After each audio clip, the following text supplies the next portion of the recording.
If you're trying to save, build more wealth, or just stop wasting money, you need to watch this video because today we're breaking down some worst financial products most people waste money on without realizing it and what you should do instead. Hi everyone, my name is Parul. Welcome to my channel, Your Everyday Economics. Here I make videos on personal finance and economy so you can make better informed decisions. So let's get started. Okay, first on my list is extended warranties. We all know that retailers push extended warranties on electronics and appliances, but the truth is that most people never even use them. In fact, consumer reports found that only 20% of people who bought extended warranty ever used it. So, what do you do instead? Use your credit card built in protection or save for that appliance repair into a repair sinking fund. Second is overpriced life insurance or whole life insurance. Insurance companies market it as an investment plus insurance, but the fees are so high and returns are lower compared to what you would get if you invest the same money in a broad-based index fund such as S&P 500 index funds. So opt for term life insurance. That's better for most people.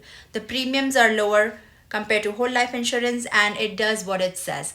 It covers you for a specific term like 20 years or 30 years.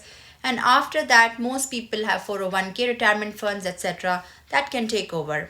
I have made a separate video explaining the pros and cons of both term life and whole life. So watch that. Third place where most people spend money without even realizing is the actively managed mutual funds with high expense ratios. They would charge you about 1% fee annually. It might sound nothing, but that 1% add up when you invest a lot of money. It can cost you hundreds and thousands of dollars just in fees. So instead of that, go for something like an ETF or index fund where you only pay 0.03 or 0.04%. That is pretty much paying $3 or $4 on any $10,000 you invest. So don't just get scammed by that 1% fee. It actually eats up your return. And even if your portfolio doesn't perform well, they will still charge you the 1%. And the less known fact is that 80% of actively managed fund underperform compared to the index funds. So this is something that I invest my money in because the probability of you making high money in an actively managed fund is not very high. Next up in my list is identity theft protection plans. And this again, many people buy because they don't have the financial knowledge because they're marketed to monitor your credit, which you can do for free instead of that. Use free tools like Credit Karma, or you can set fraud alerts on your credit report and freeze your credit.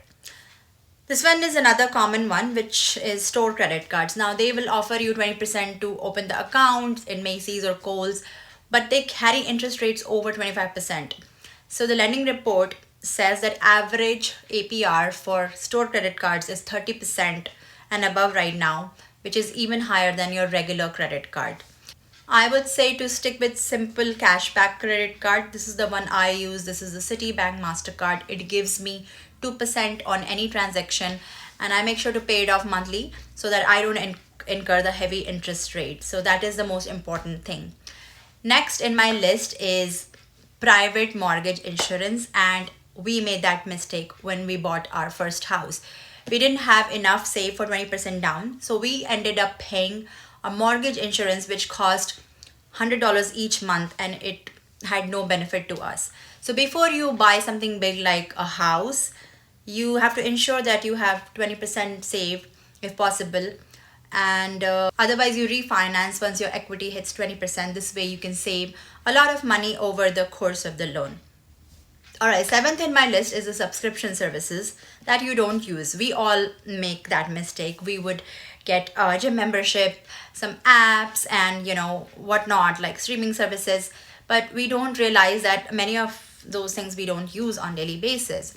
So I use this app called Rocket Money, which has saved me some money by canceling my unused subscriptions that I don't use. And I think this service is useful It costs me $6 a month, but saves me more than that. Okay, so find an app. I use Rocket Money, but whatever you use, or check yourself which subscriptions you don't use. Many times you won't realize you're paying way too much on yearly subscriptions that you are aware of, and sometimes we have this free 12 months subscription to a magazine or something, and we take that offer but we forget to cancel when that 12 months happens. So always put the reminder on your phone so that you know when to cancel those. Number 8 on my list is the line of credit interest rate, because it is flexible and it fluctuates. So only use it for short-term needs if you need to. Because like with any other loan products, line of credits have some risks to consider. Firstly, if you have poor credit, you may not get approved for this product. And some banks also charge a maintenance fee, like monthly or annually, even if you don't use the line of credit, and a transaction fee every time you draw money, and the interest starts accumulating as soon as you borrow the money. Line of credit can be drawn on and on schedule basis. The entrance calculation could be more complicated, and you might get surprised of what you end up paying in interest. The money cost could be the cost of money can be very expensive, particularly if you take out a personal line of credit that is unsecured. On the similar lines, we have something called home equity line of credit, or HELOC. This can feel like free money, but it often becomes a financial trap, and that's why I feel it's a waste of money. Because HELOC usually have variable interest rate, which means your payments can increase unexpectedly, which makes budgeting very difficult. And many borrowers pay only the interest during the free period. That means after years of low payments, you suddenly hit principal repayments. There's also overspending risk, because it gives you easy access to credit and people use it for lifestyle upgrades instead of actual needs. So unless you use it strategically, HELOC often ends up being an expensive risk. Lastly, but certainly not the least, is timeshares. These are not flexible. Most people that I know of got stuck with it. They are very limited options and the dates available where you can actually use it, and it's a big marketing gimmick. They'll take you and they'll give you a free night stay in one of their resorts, and then you have to attend this presentation where they will trap you in getting this timeshare, which basically means you're buying certain time in one of their properties for using it for vacation purpose. It's expensive, not flexible, and I believe it's a total waste of money. To recap, I would say avoid emotional or fear-based bias. Always ask, can I get this for less, or do I even need it? Small leaks, big drain buckets. $100 here, $30 here can add up to thousands over the year. So comment below which one surprised you the most, and don't forget to hit the like button if you liked today's video, and subscribe for more personal finance tips.